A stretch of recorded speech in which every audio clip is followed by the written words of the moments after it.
pessoal, sejam todos muito bem-vindos ao nosso canal Minutos de Reflexão. Eu sou César Tavares, trazendo para você mais uma reflexão do Evangelho. Hoje é dia 19 de maio de 2020. Pessoal, eu queria falar com vocês. Você é preguiçoso? Vamos falar sobre essa reflexão? No Evangelho tem alguma passagem que vocês conhecem que Jesus menciona a preguiça? Tem, lógico que tem. Lógico que ele ia combater essa chaga nossa, que muitas vezes todos de nós nos deixamos levar por ela. Lá no capítulo 25 do Evangelho de Mateus, tem uma história que Jesus conta muito interessante. Havia um senhor, dono de algumas terras, e ele chama os seus funcionários, 3 funcionários, e fala que ele vai sair para viajar por um longo período. Para um, ele dá 5 talentos. Para outro, ele dá 2 talentos. E para outro, ele dá 1 talento. Por quê? Cada um tinha uma responsabilidade. Cada um tinha... Jesus conta que conforme a sua capacidade, o Senhor dá os talentos. O talento é o nome da moeda da época, tá? E ele vai viajar e vai embora durante um bom tempo.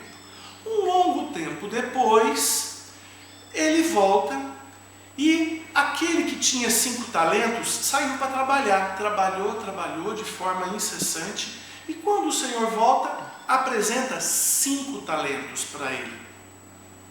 O outro que tinha 2, trabalha e devolve outros 2. E o que tinha 1, pegou esse talento, enterrou e deixou lá guardado na terra.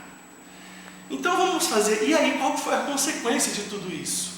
O Senhor, na hora que vê aqueles 10 talentos, falou: ó, servidor bom e fiel, né? Você trabalhou, se dedicou, e eu te dei 5 talentos e agora você me devolveu 10. E rogou para ele muita alegria, desejou a ele muita alegria, muita paz. O que trouxe 4 talentos, ele havia dado 2 e trouxe 4 talentos. A mesma coisa, servidor bom e fiel. Vou te dar muita paz e alegria. O que pegou aquele 1 talento, guardou, escondeu e devolveu só 1 talento, ele falou: servidor ruim e infiel. Preguiçoso. Ele chama esse servidor de preguiçoso. Você vai arder no fogo do inferno, onde haverá choro e ranger de dentes. Olha só o que a preguiça faz com a gente. Pessoal, vamos fazer as reflexões. Então, o que seria um talento? É o nome da moeda da época. Mas se nós trouxermos para os talentos, para a capacidade que cada um de nós temos de fazer determinada habilidade, a gente percebe que o Senhor é como se fosse Deus. Deus dá as habilidades para cada um conforme a nossa capacidade. Então, há pessoas que vêm com predisposição a ter mais coisas do que outros. E Deus está sendo justo com um e com o outro, porque o ponto de partida não é igual para todos na vida presente. Tem umas pessoas que nascem com mais oportunidade de estudar em boas escolas, de ingressar em boas faculdades. O pai já nasce com uma condição financeira de empresário.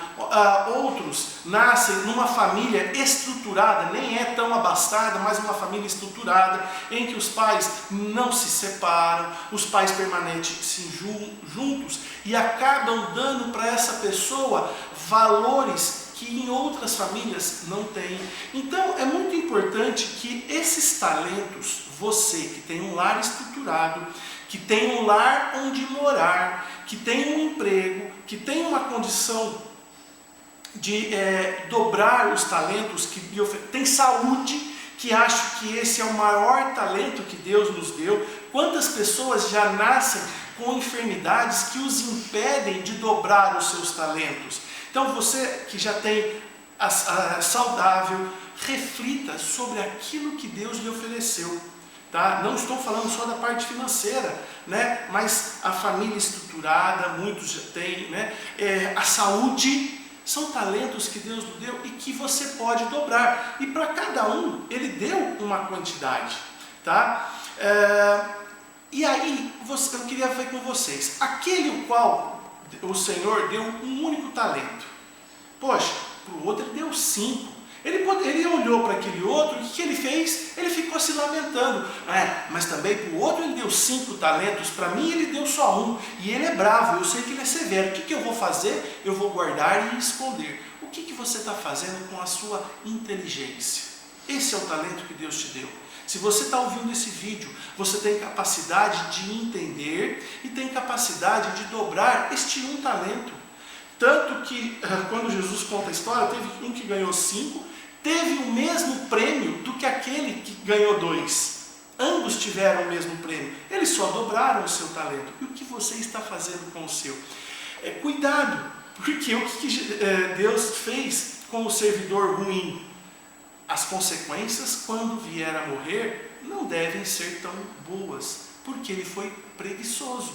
Jesus disse, vai para o inferno, onde haverá choro e ranger de dentes. E o que ele fez, o Senhor? Pegou aquele um talento que ele tinha dado para aquele um preguiçoso e deu porque tinha ganhado 5 e agora tinha 10.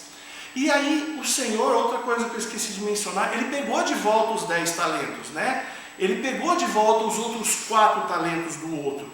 Por quê? Porque aí ele ia poder dividir para outros que teriam a mesma capacidade. Iria dobrar. O que é dobrar esses talentos? Nada mais é de todas as benfeitorias que nós temos no mundo. Então, se você tem uma inteligência, você vai usar a sua inteligência para aperfeiçoar algum mecanismo, alguma coisa, e isso não tem que ser só para você. Não tem que devolver para Deus, você vai ter que devolver para a sociedade. Essa riqueza é o aumentar para todos. Por isso, tudo aquilo que Deus nos deu, nós temos que devolver em dobro para que Ele distribua para todos. Como?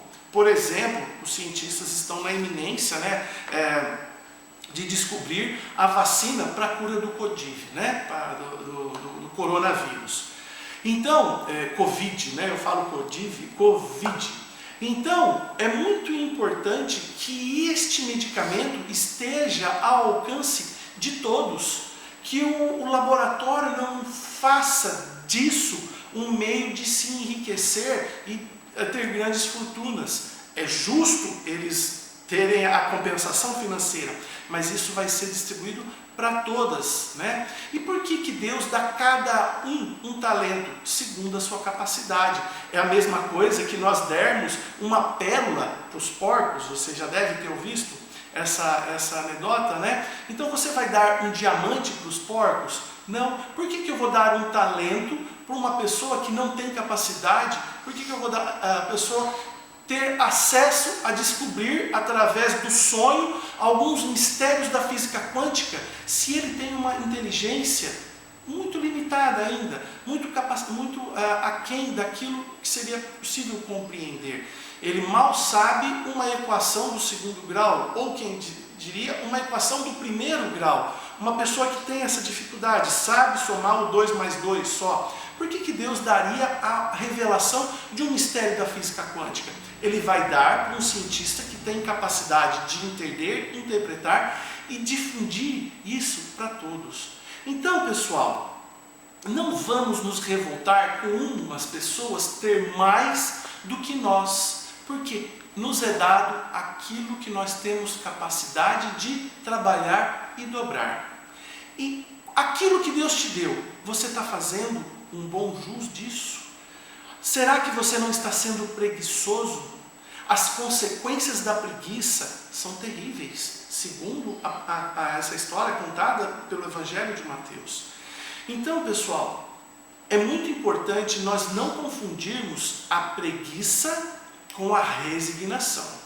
Muitas pessoas, é porque eu sou resignado, eu aceito as coisas como elas são, então eu vou cruzar, eu sou assim mesmo e não faz nada para mudar. Não, a resignação precisa de ação, a resignação precisa de atitude, a resignação precisa de movimento, A preguiça é energia parada, é energia estática.